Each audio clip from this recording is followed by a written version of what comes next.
Hey guys, I'm Saba and this is Road to 2000. Yesterday I wanted to upload a video of me playing against viewer, but I had problems with the audio, so if in this video there are going to be audio issues, whatever, I hope not. Right now it does work decently, it does work well, you know? Yesterday somehow I had a new issue, because I love technology and every fucking day there is a different problem that obviously I don't know how to solve. And by the way, this is just a normal French. Well, kind of. It's not so normal. Like, he wanted to play classical French, but I mean, forgot that you're not supposed to do this. To play pawns, because now this is just an exchange variation where you have the knight on c3. You don't want the knight on c3 on this line, you want the knight on d2 and the knight on f3, because you can play the move c3 and the move d4, which you cannot play. Now, this move is not clever at all. You should play such a move like never in any kind of game, not only in the French, but in general. If you give a check, allowing your opponent to fix or consolidate their pawn's clutter with tempo, the check is bad. Like, I don't care if you develop a piece. First of all, you are wasting another time. So let's say you could have played, for example, bishop on e2, and I wouldn't have gotten to play this with tempo. Second, you're giving me another tempo because you don't even want the queen on e2. You're going to move the queen eventually, because otherwise you're going to lose it. So it doesn't even make any sense. I can block with the bishop, with the dark square bishop, or with the knight. In this case, I suggest you to block with the dark square bishop. What is the idea? The idea is that I'm going to castle as soon as possible, so I want this knight on f6. This bishop, I would like to have it on d6, but I can't obviously because we are under the check. The idea though is that we are going to develop as fast as possible, so not blocking with this bishop because it doesn't do anything with the short side castle, you know? And after that we move the bishop and we play rook e8, or we play rook e8 first, and he has to waste another time moving the queen somewhere, which is obviously bad. Now, if he plays this, he hangs a full piece. Now, you see, the problem with 1800s, sometimes, I mean, there are different players, everyone has his own problems, but sometimes they might be good at calculating and everything, but they just really bad with theory. Like, this is terrible. This is terrible. I think I could start with this, threatening this, and threatening this at the same time. Now, if you play this again, I'm not really scared. If you keep pushing, you lose the queen. And this is already over. I mean, this is such a terrible game, and it was pretty easy to punish. As you see, if you develop pieces, but giving your opponent too many times, if you put the queen in the center out early in the game, if you don't castle, if you don't follow bases, you're going to get destroyed. And I don't think I don't think a 2200 or just a 2200 can win a game like this. I think pretty much everyone, if you understand basics, can win a game like this pretty easily. Now we play rook e8, we win the queen. I don't see the problem, I literally can't see it. His idea is that if this happens and you take, you get mated. The fact is that doesn't work, this loses everything. And now I think you could design. By the way, it didn't work because I could have just taken the queen. We check. And then, you know, you take the bishop. And it is over. So yeah, this happens when you don't follow basics. And the best way to punish this is actually following basics. Develop pieces, castle, and win. Be solid, like consolidated, the scatter and everything, and you win. Now, let me think about it. How can I do that? Now, this is pinned anyway, so I think I prefer to play this. So, I'm just going to take the knight. The idea is that I can win this bishop in the future, like not the entire piece, but I can definitely put it on a pressure on it. Well, the knight wasn't pinned. And the other advantage is that I'm opening these, like the king now is opened, and good luck, because you need it. I'm not going to give this check because maybe this is a decent move. So what I want to do now is, you know, starting to create a box around the king and letting to mate my opponent pretty fast.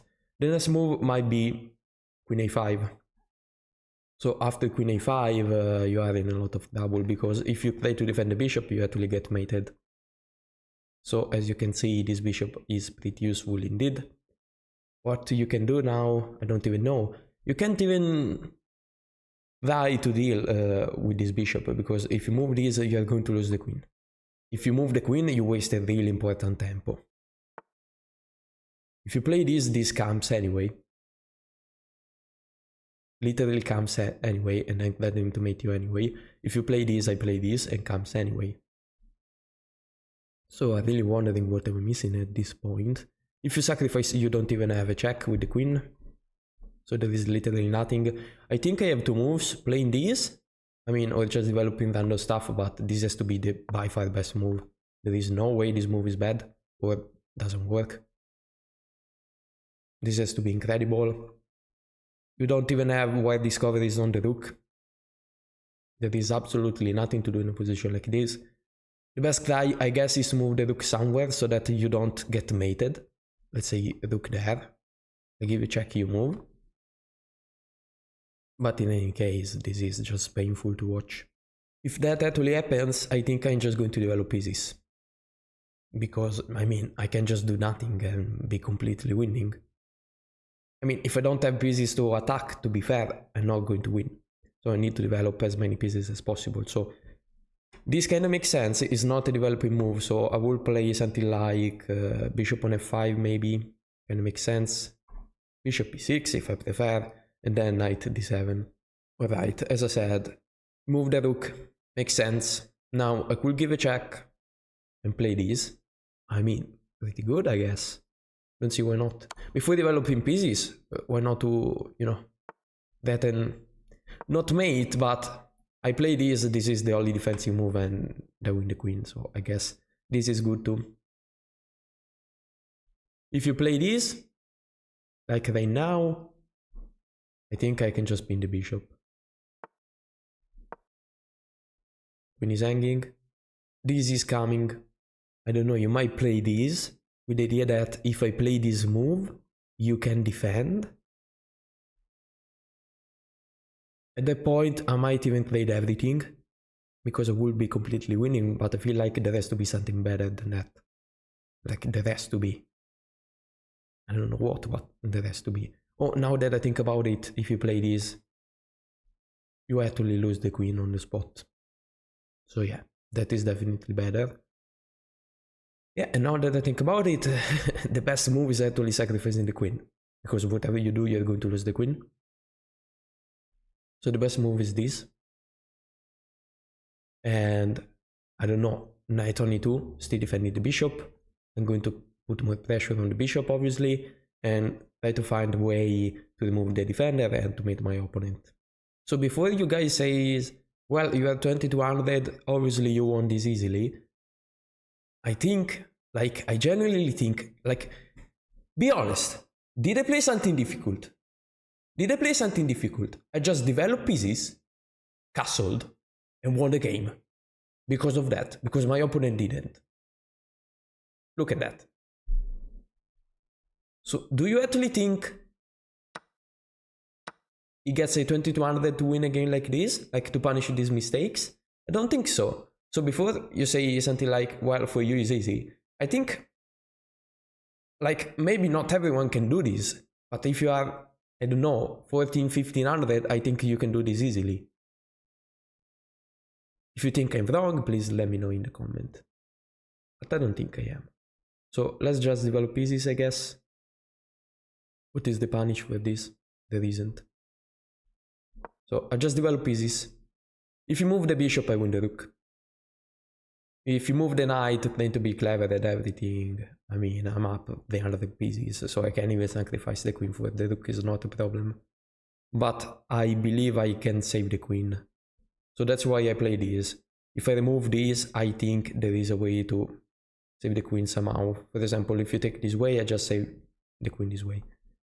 And if you take this way, well, yeah, I saved the queen this way. So this was the way to save the queen. As simple as that. If you move the bishop now, I take with check. And you actually get mated. Okay, now I can save the queen. So I think I can just develop pieces. Again, I don't see how I should be punished for this. Well, to be fair, I should play this first. Because in this case, there is actually a punish, which is tapping my queen after, you know, this happened. Let's say you play this, I play this, attacking the bishop. You can defend. So yeah, this is the punish. I can save the queen anyway, because I'm kinda lucky. So after you play this, I play this anyway. You play this, and I can sacrifice the rook. So king take, I save the queen.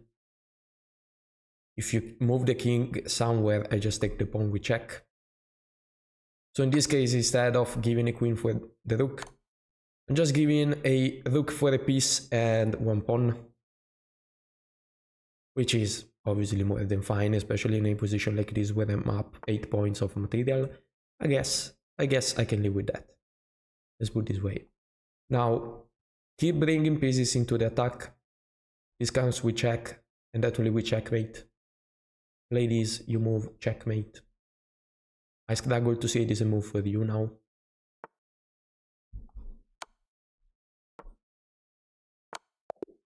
Alright, let's check the analysis. And it's funny because I didn't even play that well, but as you can see, it was enough to like destroy my opponent. So let's see what happened. Analysis. Now, starting from this is terrible. It's already minus 0.7. And this is stockfish 11. With stockfish 14 it might be more. C6. And now queen check, another really bad mistake. Now bishop e6 with bishop e7. Don't even think about bishop e6. Castling short is the best way to counter this, because it is clickier, and as you can see, sometimes your opponent might miss your ideas and get destroyed. Now b5 was the move, but computers like to take space. You can play it. It's not that you can't. It is not necessary. Let's say this. Knight f6 is already pretty good. Which is the best. Okay, yeah. Always stockfish, the good old stockfish. So, yeah, this is a mistake, I guess. Wait, this is a mistake. Why? Well, I guess the punish is castle, is castling.